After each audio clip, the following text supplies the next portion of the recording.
Non mais regardez-moi ce truc-là.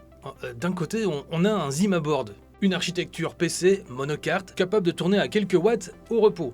Et de l'autre, branché directement sur son connecteur PCI Express d'extension, une vieille Nvidia Quadro P2000.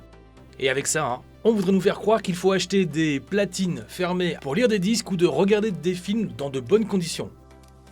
Et pire encore, vous avez remarqué ? C'est que les prix de ces abonnements de streaming ne cessent d'augmenter. Et les films qui disparaissent comme ça des catalogues du jour au lendemain, on en parle ? Mais on paye pourquoi ? On possède quoi ? À part du vent ? Eh ben, ça tombe super bien.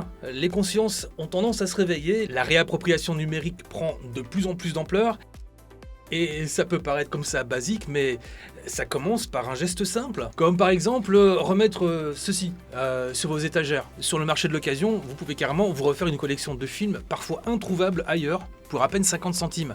Oui, je sais, et ça implique que si vous mettez ça par exemple dans une platine classique et que vous l'affichez sur votre téléviseur 4K de 65 pouces, c'est une mosaïque de pixels genre Picasso et qui risque en même temps de vous brûler la rétine après 2 heures de visionnage.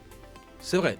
Et on est d'accord, le DVD est évidemment dépassé par le Blu-ray, l'UHD Blu-ray et les bons fichiers HD. Mais ça reste un support physique que l'on possède réellement, peu coûteux, très répandu sur le marché de l'occasion et parfois c'est le seul moyen simple de retrouver certains films, bonus, doublage ou édition disparue du streaming. C'est un format de mémoire, d'accès, de possession et de résistance au tout abonnement. Alors imaginez un peu.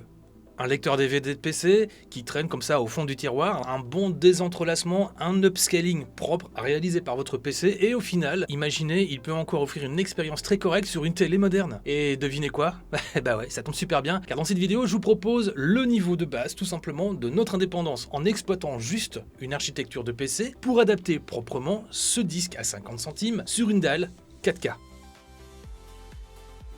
Par contre, on va quand même remettre une première petite vieille au milieu du confessionnal, tout simplement parce qu'on ne va pas créer une vraie 4K magique et on ne va pas non plus inventer des détails qui n'existent pas sur le disque. Nous allons tout simplement reconstruire proprement l'image sur une dalle 4K avec des algorithmes open source que l'on peut choisir, doser et adapter sur son matériel. Là où par exemple une télé ou une platine applique simplement un traitement fermé. Alors je précise, c'est efficace mais impossible à personnaliser. Et pour que le projet puisse être réalisable, reproductible, j'ai choisi le Zimaboard 2 et son processeur léger qui est le N150. Alors, le but, c'est de pouvoir reproduire l'idée sur n'importe quel PC plus ancien et donc accessible à toutes les configurations. Et d'ailleurs, en même temps, les 64 Go de son unité de stockage interne fera parfaitement l'affaire. Donc oui, vous l'avez compris, le but c'est pas d'avoir la carte graphique la plus chère du marché, c'est de savoir faire communiquer le bon logiciel avec le matériel dont on dispose.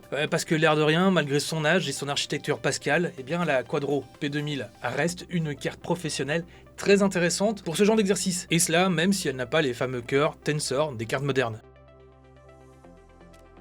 On va installer le shader FSR CNNX, mais dans la version 8 bits, c'est-à-dire allégée. Et petite précision, ce projet est parfaitement flexible, parce que si vous avez une carte AMD ou Intel, une vieille carte graphique qui traîne, eh bien ça marche aussi avec pas mal de cartes AMD ou Nvidia, naturellement en fonction des performances de votre matériel. Vous adaptez les shaders avec une version plus lourde, c'est-à-dire de 16 bits, pour les GPU qui sont plus costauds bien sûr. Et dans cette configuration, bien sûr, hors des questions d'installer un Windows lourd et bavard. Bah non, il faut quand même pas non plus déconner quoi. On partira donc sur une distribution Linux. Et pour que ce petit processeur N150 ne s'étouffe pas, eh bien une distribution Debian avec un environnement de bureau XFCE fera parfaitement l'affaire.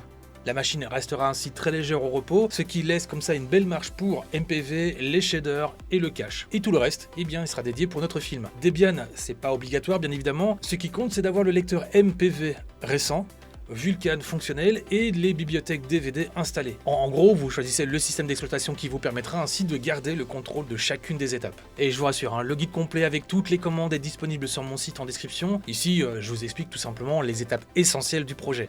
Par exemple, pour le confort du canapé, moi personnellement j'ai choisi Kodi. Ainsi, dès que j'insère un disque grâce à ce script, on fait appel au lecteur externe MPV, le moteur de rendu vidéo le plus brut et le plus performant. Oui, mais par contre on va quand même remettre une deuxième petite veille au milieu du confessionnal. MPV ne cherche pas à reproduire le menu DVD. Il lancera directement le film principal. Comme ça c'est dit. Et dans ce projet je voulais aussi parer à un élément essentiel.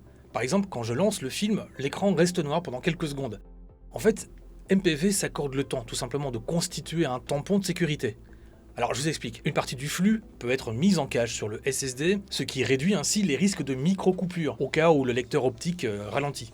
Grâce à quoi, si le DVD présente ainsi quelques défauts physiques, on donne le temps à la lentille de récolter suffisamment de données pour ne pas friser la lecture. Bon, par contre, on est bien d'accord, hein, le cache, ça va pas réparer un disque qui est mort, mais il aide ainsi à encaisser les hypothétiques ralentissements ponctuels d'un lecteur optique ou d'un support qui est un peu fatigué. Et mieux encore, hein, c'est qu'à terme, on peut fortement réduire le bruit du lecteur, voire même le rendre très discret selon le modèle.